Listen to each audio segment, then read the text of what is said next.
김두일의 페이스북 베스트 글. 안녕하세요.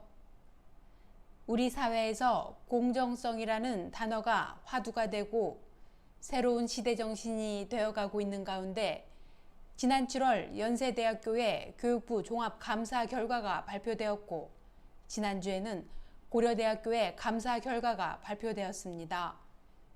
교수들의 여러 형태의 비리가 적발되었고 당국에 의해 권고 조치 혹은 고발 조치가 되었습니다. 자신들의 학교에서 이런 공정성을 위협하는 심각한 일이 발생했는데 학생들은 어떻게 생각할지에 대한 고민에서 이번 글을 썼습니다. 오늘 내레이션 할 글은 고대와 연대 교육부 감사를 본 소감 그리고 공정성이라는 제목의 글입니다.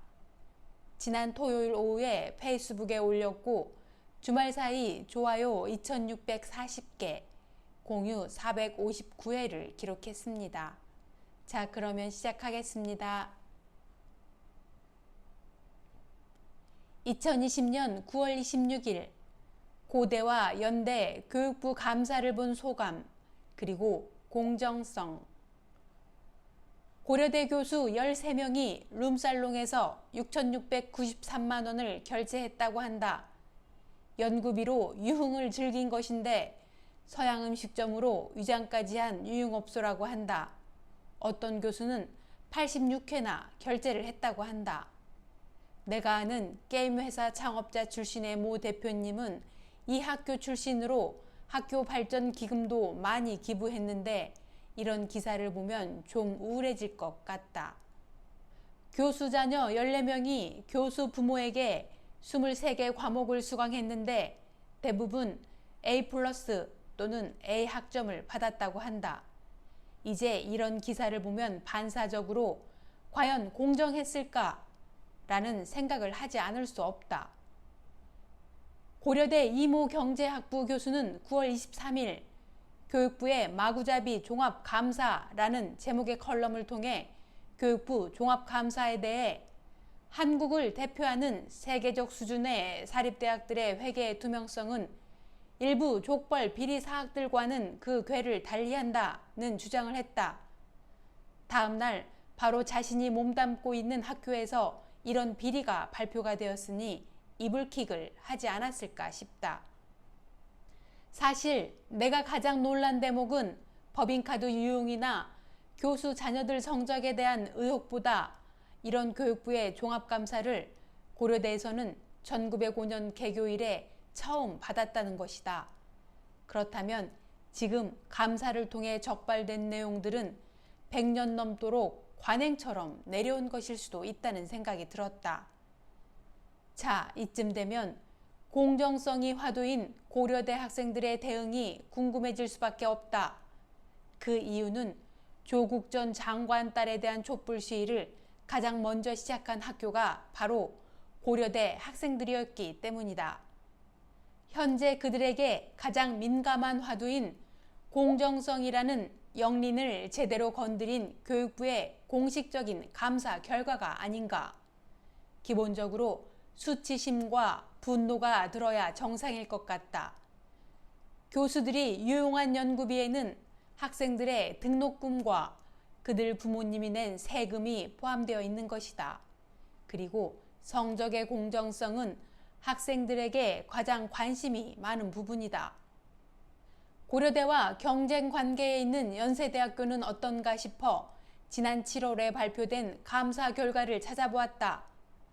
공부와 운동만 경쟁하는 줄 알았건만 비리도 경쟁을 하나보다.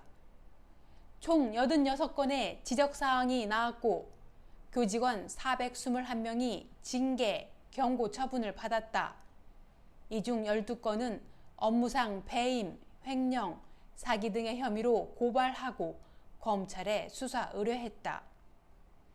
또한 연세대에서는 성적 조작에 입시 비리까지 있었다. 동료 딸의 부정 입학을 돕기도 했고 자신의 딸에게 자신의 강의를 신청하라고 하고 최고 점수를 부여하기도 했다. 함께 사는 자택에서 시험 문제를 내고 답안지를 작성하도록 했다고 한다. 아, 정말 심하다.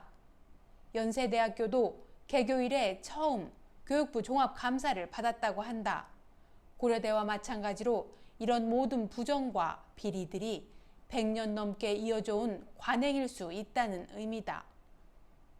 대한민국의 최고 명문사학으로 평가받는 두 대학의 교육부 감사 결과는 참으로 처참하다.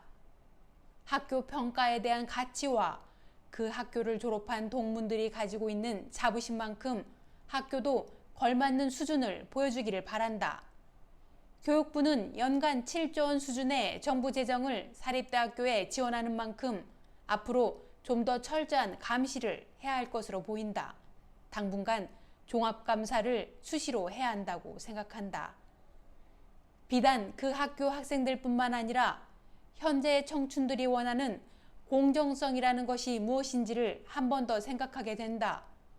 조국 딸, 남북 하키 단일팀, 인천국제공항 정규직 문제에 분노했던 젊은 세대가 왜 이런 문제에 침묵하는지 말이다. 어쩌면 공정성에 대한 요구도 나보다 약자 혹은 받아주는 대상에게 외치는 것이고 가령 내 성적을 좌우할 수 있는 강자들에게는 침묵하고 수긍하는 것은 아닌지 궁금해졌다. 그제 홍대에서 몰카를 찍던 연세대 학생으로 추정되는 의대생이 경찰에 현행범으로 붙잡혀가서 엄마를 찾았다고 한다. 그 의대생은 무엇을 기대했을까? 아마 엄마가 경찰서에 와서 목소리를 높이면서 여자애들이 야하게 입고 다니니 애들이 이쁘게 보여서 사진 좀 찍었나 본데 그게 뭐 그리 큰 잘못이냐? 우리 애 의대생인데 신세 망치면 당신들이 책임질 거냐? 당신 윗사람에게 내가 전화할까? 뭐 이런 것이 아닐까? 성적만 잘 나오면 무엇이든 받아주는 환경에서 성장하다 보니 세상이 나를 중심으로 돌아간다는 착각에 빠져 나도 모르게 이기심이 배이고 강한 자에게는 침묵하고 약한 자에게는 공정성을 외치는 것은 아닌지 고민해보면 좋겠다. 80년대에 고려대와 연세대는 민주주의를 위해 군사 독재 정권의 폭압에 맞서 싸우던 학생들과 그들을 암묵적으로 후원하던 교수들이 있던 곳인데 지금은 어쩌다 일이 되었는지 모르겠다. 감사합니다. 그럼 좋은 하루 되세요. 좋아요, 구독, 알림 설정은 희망입니다.